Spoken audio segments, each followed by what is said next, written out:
Hi, in this video we're going to be learning about TypeScript, why it's useful, how it's going to increase your productivity, and how to implement it in your React projects. First I want to start with a couple of pros or advantages of using TypeScript. Number one, the biggest one, is interfaces. This is the main reason why I use TypeScript. Interfaces are like some sort of types. They are not exactly types, but you might as well just consider them types. They let us tell our code what types that we expect from our objects and what their properties should be. So it gives us some sort of like predictability to our code and protects us from some errors and gives us the ability to work with different libraries as long as we specify what we expect. So for example, if I would tell a React component, look, I'm expecting in my props to have a property age that's a number. If we don't pass this property, it's going to complain, and if we want to pass an age value of John Doe, it's going to be like, no, that's not a number. So it kind of protects us from the little mistakes we can make. Number two is editor support. This is a big one especially for beginners. The IntelliSense and the autocomplete can be really useful at times. Let's say you had a massive interface, and your interface had, let's say it's called user, and it had age, number, I don't know, age, name, address, and you can just say, when you're creating something of type user, you can just hit Control Space and it will tell you, oh, you're expecting a number and you're expecting rather an age, an address, all this stuff. So it's really cool. The autocomplete can be useful.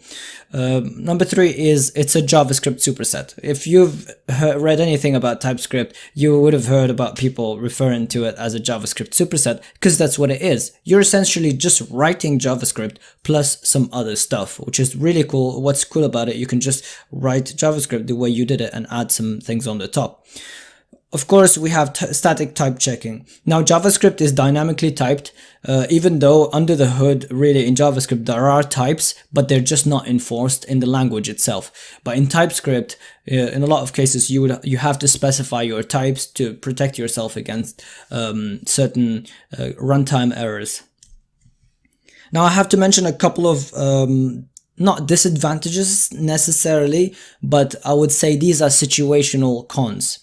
Number one is extra code. You have to write some extra code when you're typing TypeScript, and that can be a bit of a hassle at the beginning. And you have to specify types. You have to add some code for your React components. You have to write some interfaces for your props and state. It can be a bit of a hassle at the beginning. Number two is that it can be unnecessary for small projects, to be honest. If you have like a small project and you have just a couple of components and you know the type of data that you're handling, then I don't think it's necessary. The TypeScript is labeled as the JavaScript that scales, and it's made for bigger applications. And it can be a bit annoying to get into, because at the beginning you don't know what the types of some of the variables or objects that you're using. You have to Google sometimes some types, and you have to install some types libraries to run certain frameworks. All right, enough of the theory, so let's start actually implementing it with React. I'm assuming you already have Node.js installed to use npm and create React app as well. If not, go ahead and install those. And let's go here on the desktop, and I'm going to open up a terminal window.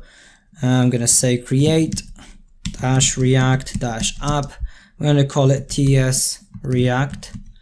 And here we need to add the flag TypeScript. So --TypeScript, which will now scaffold this as a TypeScript React application by installing the normal React dependencies plus installing the TypeScript types. And I'll be back once this is done. Okay, now that it's done installing, we can just close this and open this in VS Code. And off the go, we get this tsconfig file, which specifies a couple of things for the linter, for the TypeScript linter, and this config file has gone so much better in the recent months. It used to be much more strict, and you can edit this to your level of strictness that you want. You can Google TypeScript linter and tsconfig and customize it however you want. I'm gonna leave it as is for now. If you can see in the package.json, we have the usual dependencies plus these types. Now you're gonna come across a lot of types using TypeScript, because whenever you use a library, you need to go along and install the types if it's not written already in TypeScript. So let's go to our source folder, and as you see here, our usual files are now TSX instead of JavaScript, which just changes the way the editor, IntelliSenses them.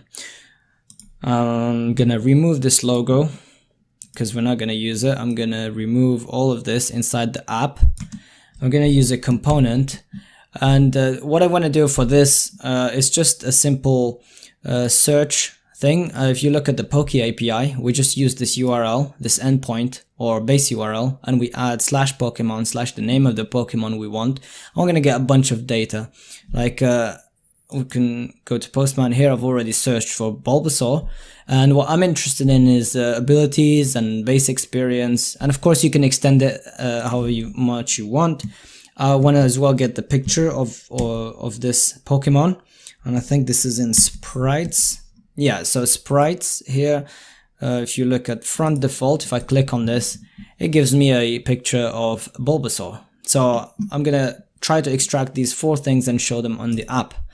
Alright, so here I'm gonna put a component which we haven't created yet. I'm gonna call it Pokemon search. And off the go, it's already with a red squiggly saying we can't find it. In JavaScript, it wouldn't complain until you run. But here it complains because this doesn't exist actually. So let's remove this logo and let's say import Pokemon search from. I'm going to put this in components. So components. Yeah, we haven't created that folder yet. /Pokemon search. Let's create a folder called components. And here we'll create Pokemon search.tsx. Alright, we can still use the normal TypeScript or React snippets. So RCE is going to create a class-based component, and here I want to get some details about whoever's using this. So I want to get their name and how many Pokemons they have, and we can pass these from here. So, but how we gonna pass them as props, but in TypeScript we need to specify the type of props. So here if I hover over a component, it tells me that I can give the type of the props and the state, so the P and S. So here I can do like this, and I can say that the type of my props will have a name, and it's gonna be a string, and then a number of Pokemons, which is gonna be a number. So now I can go here, and here there's already a red line saying like, oh, you didn't give what this component is expecting. So here I need to say name, and let's say this is John Doe, and the number, and this is cool, it already suggests what we need, which is really cool. I can just press enter, and here let's say John has 5 Pokemons, and now all those red lines go away, and now I can actually compile and run my app. So let's run npm start, and it runs without any problems. And actually we're not doing anything with these props yet, so let's actually do that. I'm gonna put this div back to what it was, and here I'm gonna have a paragraph saying user. I'm gonna use the props. So let's actually extract first those properties. So I'm gonna destructure them. So say const name and number of Pokemons, and they're already suggested for me. And we're gonna get them from this.props. And here we will say user and concatenate the name. And here we can say has and concatenate number of Pokemons and say Pokemons. Let's save and let's go to our app. Cool, it says user John Doe has 5 Pokemons, which is the data that we gave. Now let's say we don't want to like maybe user has no Pokemons and doesn't give us like a number. So we can actually make this so right here, this we can make it optional. And we can as well change this. Let's say we need this type of props in other components. We can make this more modular by putting the interface here, or actually just having it in a folder on its own so we can use it in other components. So let's create a folder called interfaces. And I like to use, so let's call this user. I like to use this convention by adding the extension interface.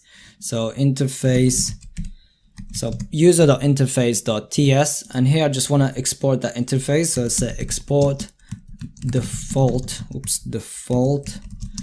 interface, and this is the user, and here we're gonna have a name, so the same as we did, name of that's a string, and here we will have the number of Pokemons, which is a number. Now we can make this optional by adding a question mark here.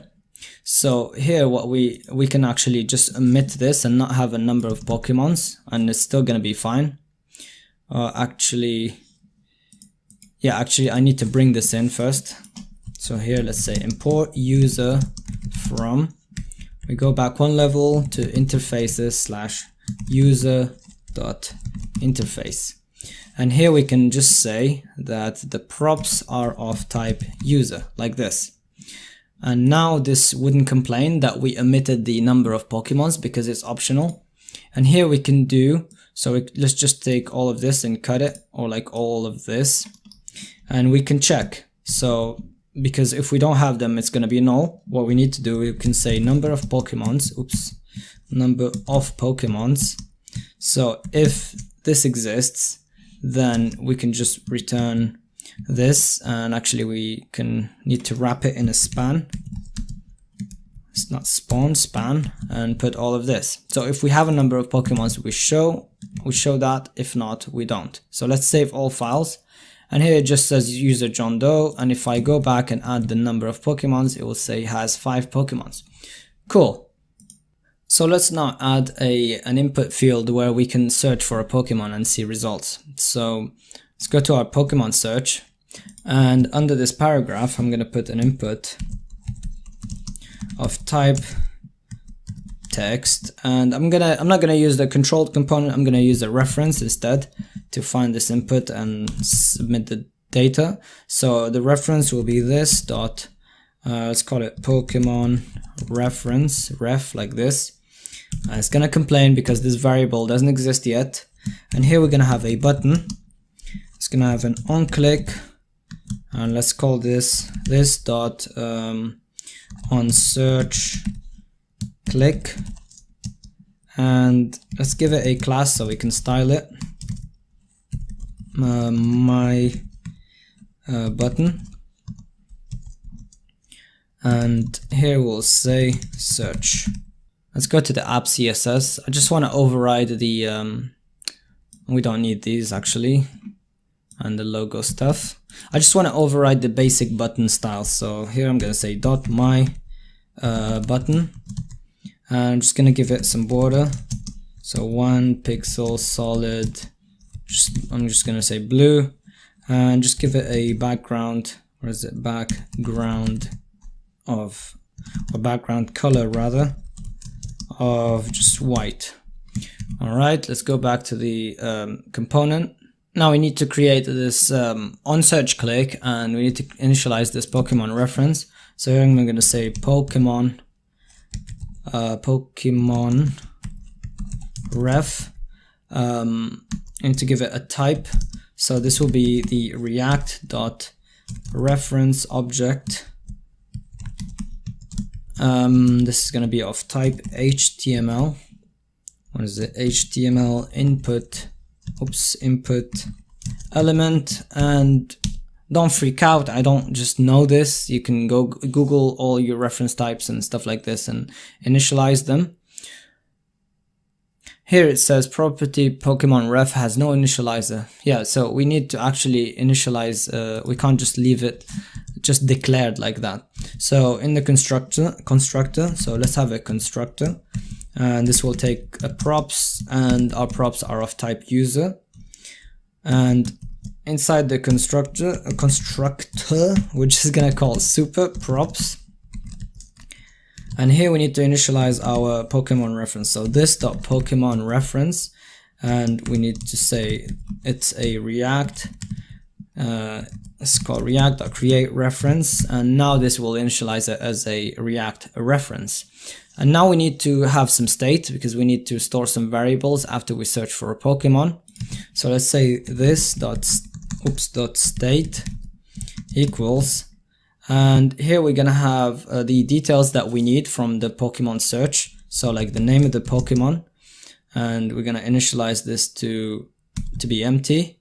We're also gonna get the number of abilities, and we're gonna set this to initially to be null, and the base experience, set this to null initially, and we're gonna need the image URL. We'll call it image URL.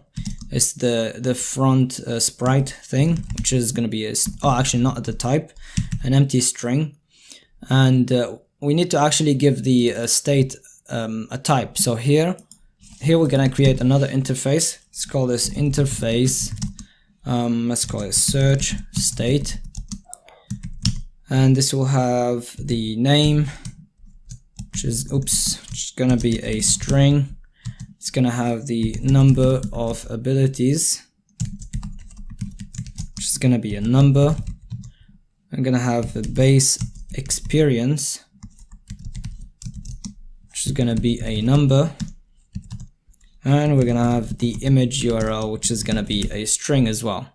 And here we just add a comma and we say search state. Okay, it says null is not assignable to type number.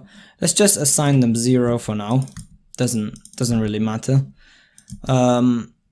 Here we need to create this on search click. So let's create that. So on search click, it's not gonna take anything, and it's gonna, so we need to get the value that's inside of the input. So we have a reference to it. We can say const input value equals this dot Pokemon reference dot current dot value, and this is just React stuff. Here it complains, it says object is possibly null. Okay, so I know the get around this. This is a TS-lint problem. We can just add a key here saying what is it, strict null checks. This makes sure that we don't have any value that could be null. We can just set this to false because in our state we don't have any way of knowing, so we could just set it to false, and this should be gone. Actually, I misspelled it here. It's lowercase u. Okay, that warning is gone now, so we can actually carry on. So here we can now send the request to our API, to the API endpoint. So I'm going to use the fetch method, which is just JavaScript, and do backticks to have a template string and say https/. Actually, I'm just going to copy it from Postman. So it's this endpoint. And here we need to concatenate the what we inputted. So here we do $ curly braces input value, and here we say .then we're gonna have a result. And here the way fetch works is that if we don't have a successful result, it doesn't go to the catch. So we need to have a check for it. We'll do if result dot status does not equal 200. Then we just set so we just do this dot set state, and we need to set an error. So set error to true, and actually we need to add this error property. So here for our state we might have an error. So let's say error of type boolean, and we need to initialize it. By default the error is false. And here we set error to true. We also need to return. Now, else if we don't have an error, we need to say res.json, which as well returns a promise. So we need to chain a .then here, and we can chain a .then here, but it's gonna cause a problem if we don't have an error. It's just gonna proceed and cause a problem. So we need to chain the .then right here, and here it's gonna return us some data. And inside of here, now if we have, when we have the data, we need to bind it to the state data. We need to say this dot set state, and here we also need to set the error to false in case it was true. And here we need to set the name to data.name and the number of abilities to data.abilities. We get an array of abilities, so we access the number of abilities by doing data.abilities.length, and we also need the base experience. Base experience, and this will be data.base_experience, and this is in the API, by the way, if you're wondering where I'm getting these from. And we need the image URL, which is going to be data.sprites front default. Yeah, this is it. All right, so now we need to show them in our actual in our markup.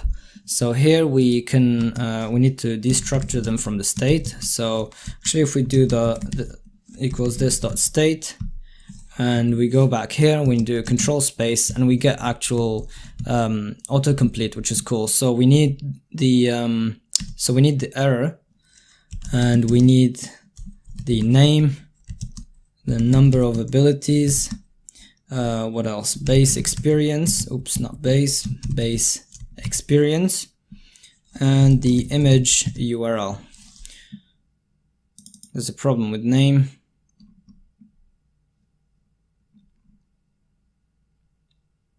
Oh, because of course there's a conflict in variables.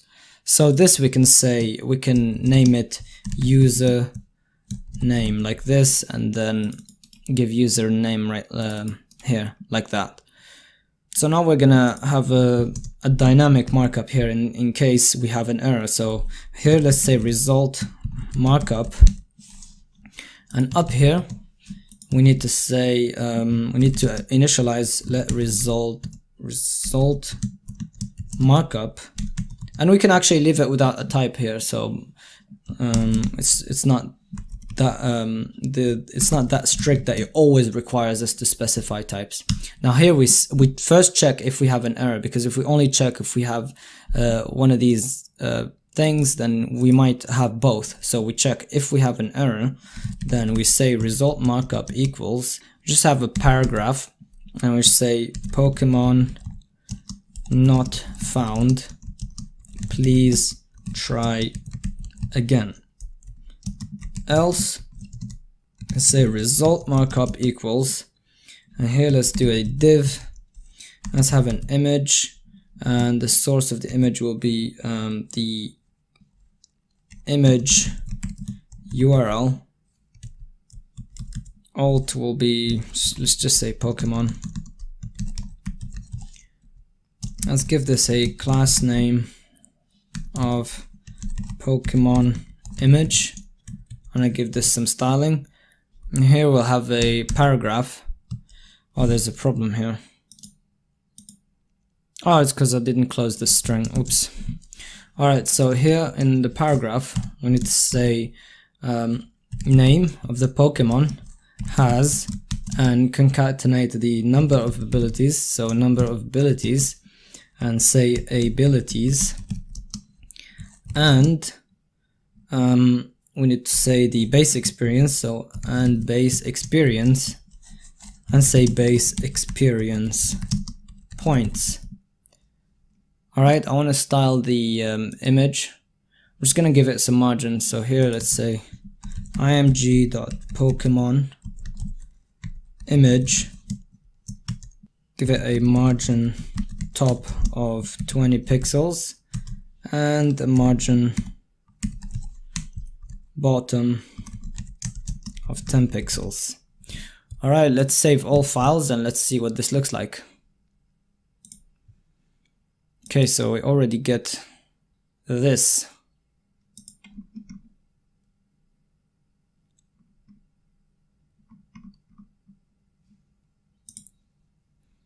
Oh, it's because we already have some details, like some initialized details. Or what we need to do, actually we need to encapsulate all of these in a certain type as well. So what's cool about this, we can as well nest interfaces. So here we can say interface Pokemon. So this is what a Pokemon would have, and it would have these properties right here. So we can just cut them and paste them here, and our state will have a Pokemon of type Pokemon, like this. And here we instead of putting this stuff here, we can just say our Pokemon is initially null. And when we get here, when we get the details, we can cut all of these and say Pokemon and give all these properties. And now we need to extract these from Pokemon. So here we can say Pokemon and put all of these inside of there. And here what we need to do, so if error, else if Pokemon, or else if this.state.Pokemon, and now we shouldn't get that data. Cannot read property name of null. Actually, let's just get the Pokemon and then access its properties. So here we can just add Pokemon at the start of all of these. So Pokemon dot. Alright, cool. We don't get that markup. I don't know what was that about. Alright, so now we can search for Pokemon. So let's say Pikachu of type search. Cool, we get the image and we get has without an E, has those abilities. And if we just type something, some nonsense, it should say Pokemon not found, please try again. And if we try, I don't know, some other Pokemon, Snorlax, if we type search, cool, we get Snorlax's image and the number of abilities and everything. So what's cool about this is that if we make a typo right here, URLs, it's gonna flag it immediately. We don't have that on the type Pokemon, which is cool. So we don't have to run and then run into runtime errors. And we can as well have types for our functions, guys. So this doesn't return anything, but you can even be more strict and say void like this. And what's cool is that you can create some functions, let's say, or methods. I want to create a method called add numbers. And I want this method to take two numbers and add them. So A of type number and B of type number, and B can't repeat an argument. So here we just say return A plus B. Now we can strictly say, we can still here say return like hello world, which is cool. But if we say here that it has to return a number, it's gonna complain now. So we can make our code more safe and more scalable by having all these type safety mechanisms implemented throughout our code, so we can scale up without having to worry about these little weird runtime errors and little mistakes. Anyway, you can expand the functionality of TypeScript and make your project so much more type safe, I guess, and more productive by having all these cool functionalities. I think it's a cool technology that everyone should learn. Anyway, thank you for watching. I hope you learned a lot. If you liked this video, like it. If you didn't like anything, if you didn't like, by the way, this theme that I created for myself, tell me, I'll revert back to the classic dark plus. Anyway, thank you very much, and I hope to see you soon. Bye.